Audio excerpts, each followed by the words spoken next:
моей спине. Мы с тобой не первый раз, братья, на войне. Мы с тобой не первый раз починаем бой. Ты сиди упевнена, я завжди з тобою.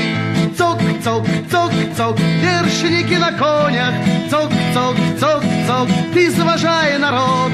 Цок, цок, цок, цок, і шпандар з погоней. Цок, цок, цок, цок, Галича у поход.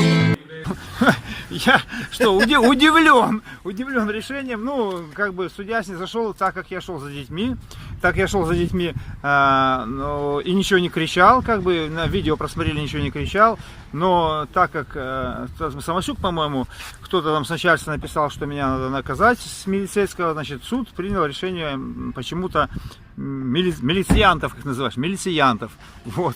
И мне дали, ну, 5, вместо 20 там, или 10, 5 базовых. Учли, что маленькие дети и прочее, прочее. А с другой стороны, ну, если была же когда-то у нас практика, комиссарская тройка, была такая практика, да, то если если сейчас решает все милиционер по своему усмотрению, зачем это лишнее звено, трата времени? Ну, решил он, прислал мне и все. Ну, зачем? То есть, ну, все равно будет так, как написано в протоколе. Согласен я, не согласен я, кричал, я не кричал. То есть, у меня основное обвинение было, что я кричал. То есть суд не нужен? Суд не нужен, суд не нужен. К сожалению, суд не нужен. Ну, так получается.